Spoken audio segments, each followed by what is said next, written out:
Last year, I got to drive the new generation Ford Mustang Dark Horse at the Charlotte Motor Speedway Roval, and earlier this year, I got to sample the latest GT in a drive across France to Le Mans.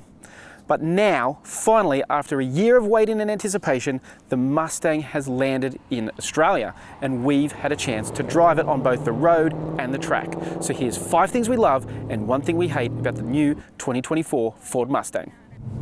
Okay, let's start with the good news, and that is the Mustang continues to be powered by a good old-fashioned 5-litre V8, and I could not be happier. Both the GT and the Dark Horse get the classic configuration that you expect from a Mustang. So it gives you not only the performance that you want, but also the soundtrack that a car like this demands. It sounds awesome. But the other thing I like about it is the EcoBoost. I know the 2.3 litre 4-cylinder turbocharged petrol engine does sound like a bit of a missed opportunity for a Mustang. But if you're not into the V8, if you just want something that's fast and fun, it feels a little bit more nimble because it's got that lighter front end. It's a cracking little engine and it makes for what is ultimately a fun car. Then of course there's the Dark Horse, which is the next thing I love about this latest generation Mustang. It's a limited edition special, and I'll be honest with you, I did consider making it the thing that I hate about this new Mustang, and that is the fact that there's only 1,000 coming to Australia, and of those 1,000, about 1,000 of them have been spoken for already. So even before it gets here, it's already a collector's item.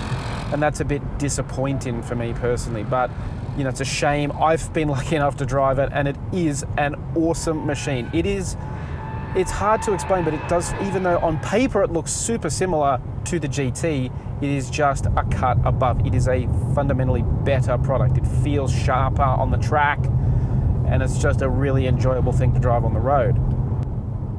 Another thing I love is this, the drift brake.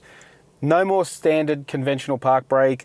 You know, Ford has switched to an electric park brake, but instead of just doing a boring old button, they've given us this, and it is awesome. It is, I should stress, strictly for track use. You shouldn't be doing skids on the road, kids. But if you find yourself in the safe environment of the track or a skid pan, you can rip yourself around like your favorite drifter or rally driver. This thing allows you to, you know, it basically disconnects the drivetrain at the rear and allows you to slide the back end of the car around like you're a pro. It's just another really cool feature that speaks to just the pure fun that this Mustang is about. This is a car designed to have fun.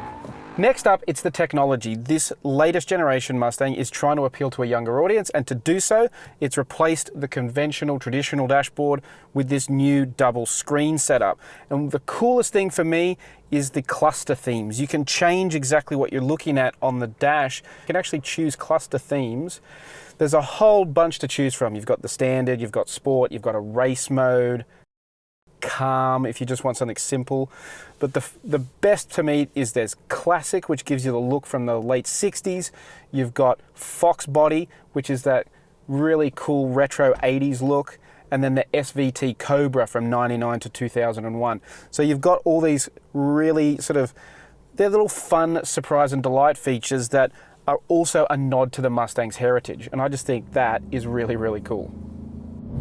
All of which brings us to the thing that I hate, and that is the Mustang has fallen victim to the modern curse of too much active safety features, in particular its lane keep and assist, which thankfully has a button on the steering wheel here to turn off, because it will tell you near constantly to keep your hands on the steering wheel, which is great and an important safety tip, except of course when you have your hands on the steering wheel, like if you're driving say on a freeway and you're not violently turning the steering wheel, it can't work it out. It just struggles to figure it out, and it's a shame. It's not a particularly well calibrated system in that sense, and it does somewhat detract from the everyday driving experience, that, you know, that sort of nagging beeping that modern cars so love to do. That is not Mustang specific, so, you know, I'm not having to go at Ford in particular, but far too many modern cars have too many beeps, and the Mustang is one of them. But it is far from a deal breaker. Like I say, this is a car that brings joy. It is all about fun. It is about fun. I mean, in a world where we're now surrounded by sensible, fuel-efficient, practical cars, that's all great. You know, those are the cars that most people need most of the time. But if you are lucky enough to have the money to buy something purely for the driving enjoyment, that's what the Mustang is for. And if you buy a Mustang, enjoy it. Enjoy the V8. Have fun in the EcoBoost. You know, hit the track and rip the drift brake. Have fun playing with the dashes. You know, reminisce on those Mustangs that you always wanted to drive, whether it was a Fox body or an SVT Cobra or just a classic 60s Mustang. You know, enjoy those elements of it. But most importantly, if you're one of those 1,000 people lucky enough to have bought a Dark Horse, don't leave it in the garage. Don't make it a collector's item. Get out there, drive it, experience it, hit the track in it, because there's too much sensible in the world. Sometimes you just need to have fun, and this new Mustang is a reminder of just that. If you want to know more about the new Mustang, well, make sure you check out my written review at talkcafe.com and stay up to date there with all the latest car news and reviews.